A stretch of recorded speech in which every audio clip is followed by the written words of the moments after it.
John Gonzalez from The Ringer. He writes a great piece entitled "The Sixers' Gut-Wrenching Loss is Only a Prelude." But to what? More success? Or is this going down a deep, dark road? Let's bring Gonzo in and talk a little bit more about where the Sixers process is now. Joel Embiid, by the way, who said, I don't want to talk about any process. He did get a patent today on the process. He is allowed to now be the process. Gonzo, what's up, man?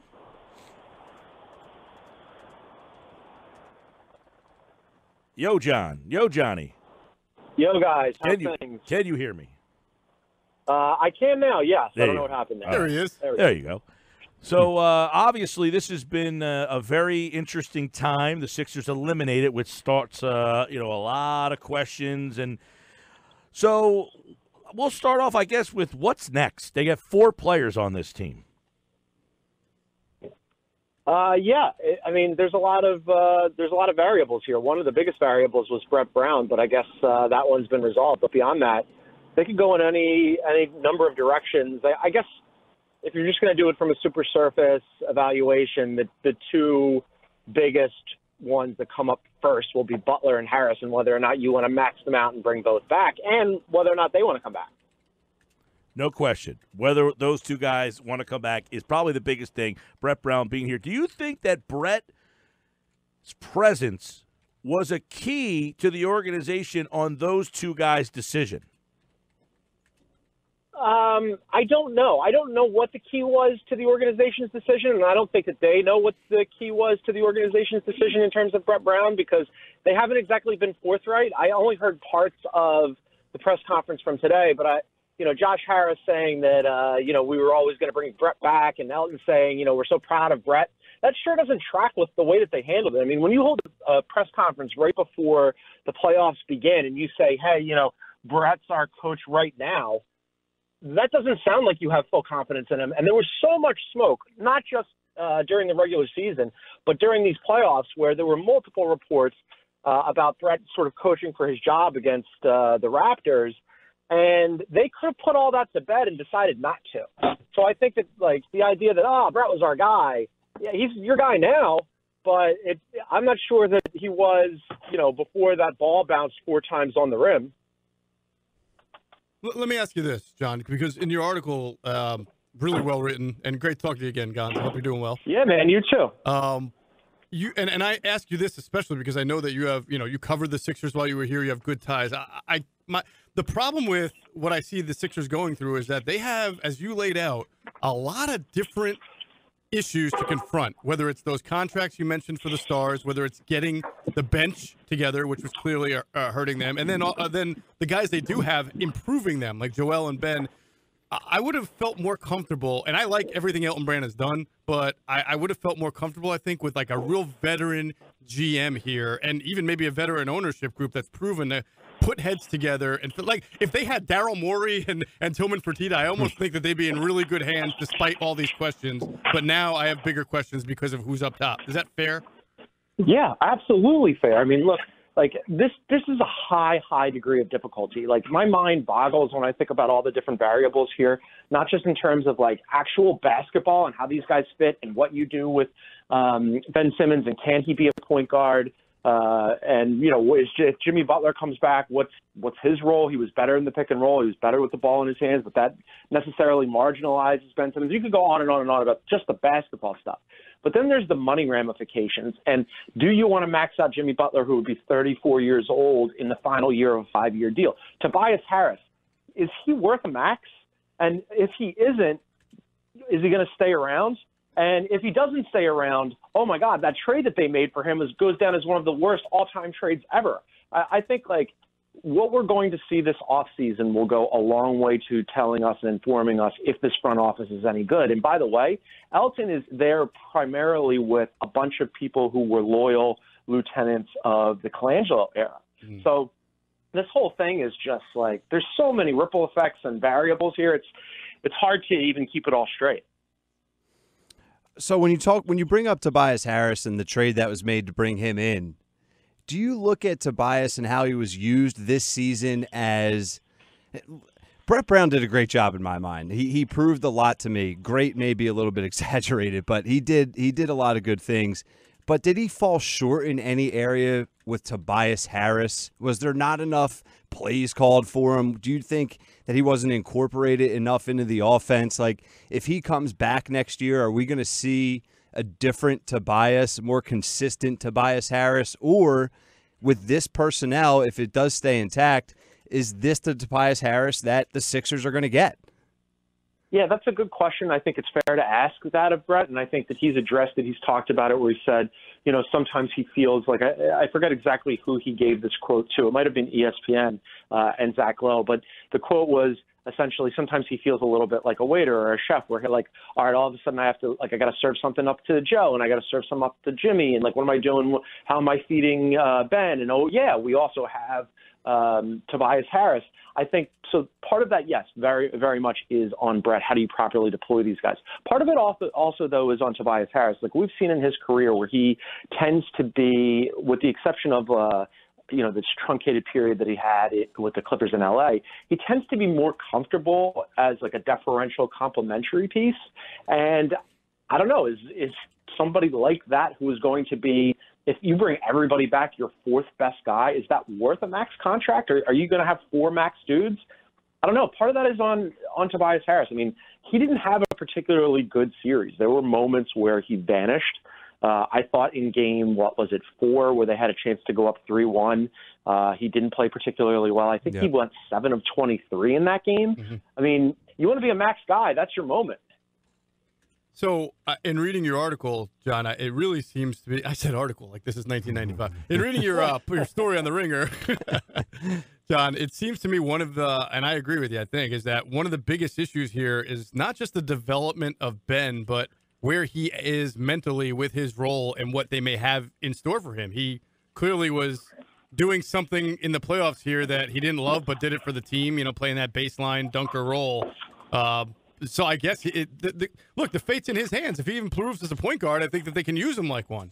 But I don't know if we should reasonably expect that he's going to be, 10 times better by next year. Of the 100 plot lines, put this one very, very high at the top. This is in part on Ben Simmons because, look, everybody knows that he doesn't shoot and cannot shoot and he came out of last summer with, I expected him to at least have, even if it was a bad to rusty mid-range game, that's better than nothing. And that's what he had. He had nothing. And so he was necessarily marginalized in the postseason because in the postseason, you can't have a point guard where they're going to dip so far off of you defensively, in fact, so far off of you defensively that you end up being a problem because you're going to clog the floor just by being on it.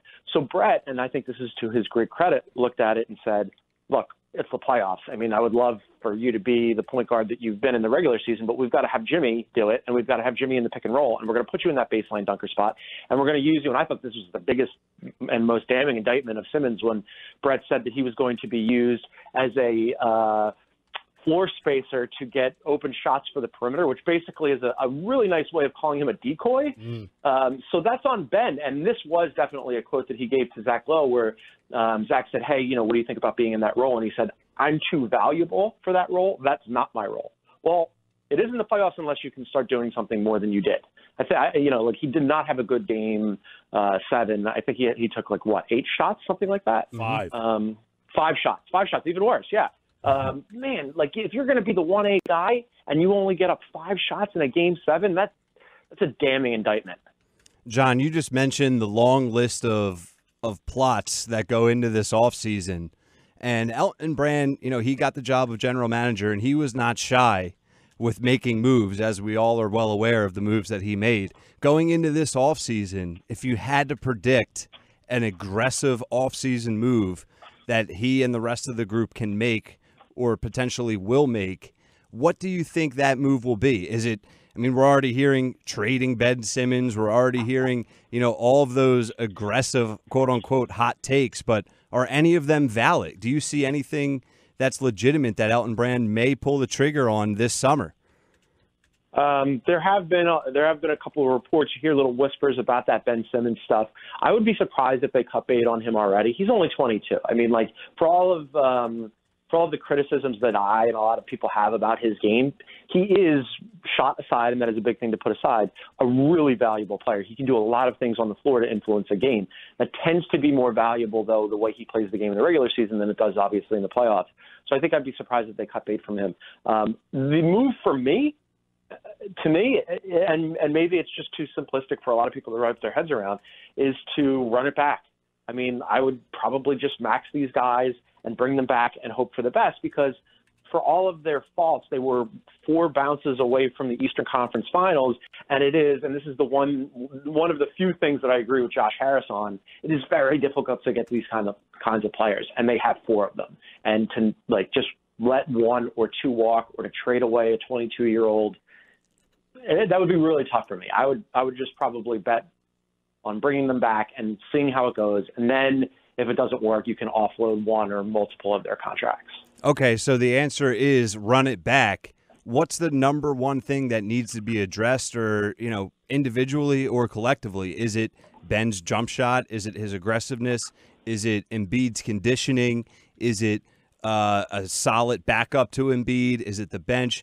Then what is an important area of focus, the number one area of focus for them if they run it back? This is a cop-out, but my answer is yes. Yes to everything. I'll take it. It's all interconnected, right? It's like this weird Jenga game where if you pull out the wrong piece, the whole thing is going to collapse. But if you keep it together, it could end up building up to being something really significant and valuable. And I think the most difficult thing to do, if you run it back, and I think that's probably the safest bet and the smart bet, but the most difficult thing to do will be finding the rest of the team, because they'll be so far into the luxury tax when Ben Simmons' first year of his new contract kicks in that you'll be lucky to get these sort of like Greg Monroe adder filler pieces, which is a nightmare scenario when you think about it, because the bench really was a killer. So I guess if I was going to pick just one, it would be Embiid. It all goes through Embiid. If he's healthy and he's right and his minutes are managed properly, you're in good shape. And when he's not, you're in bad shape. So yeah, they got to figure out something there where they can keep his conditioning up and his spirits up and keep him on the floor when it matters most. John Gonzalez, TheRinger.com. He's the host of the NBA show at The Ringer. Check that out. Check out his piece on the Sixers. You've covered the team back when this process started, and here we are now. So let me ask you, Gonzo, is there a fear in your mind that the Sixers are turning into what they didn't want to be, this 50-win team perennially that is constantly, good but not great? Or do you see the makings of them getting from good to great? Or has that window almost escaped them? I mean, again, they took a crazy circus shot by one of the best players in the game. Not only just one of the top 5 player in the game, but if you were going to look at the playoffs, I think now after that game, probably a pretty inarguable case that he's been the best and most consistent player throughout the playoffs for every team. And that's what it took to beat the Sixers. So their 2 best guys are still really young. They've added Jimmy Butler, who's a dog at both ends. Tobias Harris is a nice complementary piece. I think here's my example. Look at the Portland Trailblazers for years, and I was one of these people.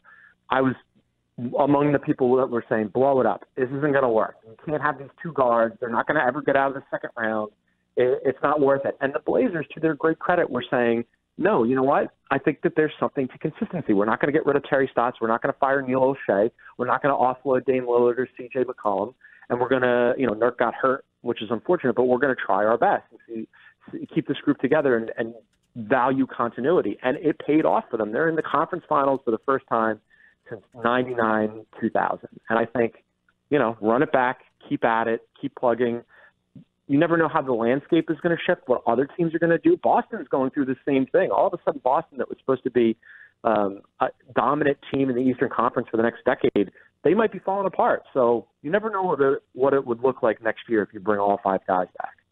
One thing I have, one concern, John, I would say I have is that, and this is probably reporter instincts that you and I both have, is that you look for the credibility of an organization when it's confronted with so much questions or adversity, right? Like, take the Steelers. This is a loose analogy, but they just had a terrible year. Le'Veon Bell doesn't play. Antonio Brown clowns his way out, and you think, my God, this is just awful. But they're going to be fine because they're the Steelers. They literally draft running backs and wide receivers every year that turn out to be fine, and they're a very stable franchise with the good decision makers at the top. I look at this Sixers team, and you look at last year, and you said, well, Ben needs to come back with a little bit more offensive polish. Didn't happen. Joel needs to come back with some better conditioning. Didn't happen. They need to have some stability at the top. Well, it didn't happen. We had the Brian Colangelo thing, then Elton Brand, and this ownership group that we've talked about with their decisions in the past. I want to trust and say, yes, they're on the right path. They're young. But as you lay out in the article, there are so many questions that I wonder if this is a little bit too much for one team that hasn't proven anything. I mean, when I say team, I mean front office and ownership. If this is too much to bite, like biting too much for the kid they can chew. I just stumbled over that. That works. Biting off more than they can chew. Sure, yeah. I think that's the phrase. That's why John's the articulate one. I'm not. Okay. Go ahead. No, I think that's well put. I think that's right. I think that if you're nervous about all of these moving parts, you should be. Look, we don't know what Elton Brand is capable of. He did go out, to his credit, and get Jimmy Butler, I thought, for under market value. Mm-hmm. He, however, grossly overpaid for Tobias Harris. I mean, it's one thing to throw in those picks. Nobody has been able to explain to me yet why Shamet had to be in that too, because for me, if you're going to bring these guys back, eventually it's going to become so cost prohibitive that you're not going to be able to retain a guy like J.J. Redick. Well, Shamet was like a J.J. Redick starter kit. He would have been perfect, and you already had him in-house. So I thought that was a mistake. But in fairness, he's new at this. He hasn't even been on the job a full year. So I would like to see what he does this offseason before we render judgment. But, yeah, I mean, ownership has been through a number of iterations where they thought that they were charting a course one direction and all of a sudden decided, no, we're going to go a different way. So I'm less confident in them. But ultimately, I think it comes down to these players are very difficult to get. They have some very good ones.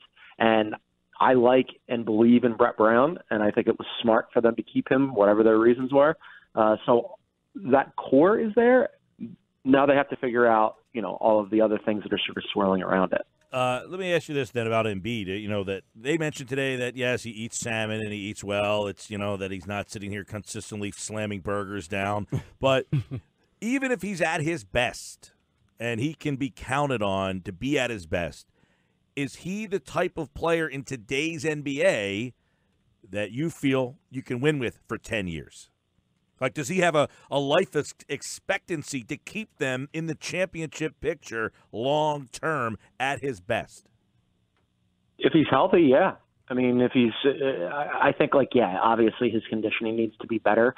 When he is hurt, he tends to get a little sloppy with his diet or his conditioning, and it's tough for him to stay in shape. And then all of a sudden he's kind of like trying to work himself back into shape once he gets back on the floor, and that's a difficult thing to do when you're playing against professional athletes who are very structured in how they maintain their body, how they take care of themselves. I think part of that is, he is still kind of young-ish, and maybe, you learn that as you go. J.J. Redick is a good example. He's probably he says it all the time, he's in the best shape of his life, and he's in his mid to early 30s. So maybe that comes with time and being a professional. But, yeah, if he's healthy, he's incredible.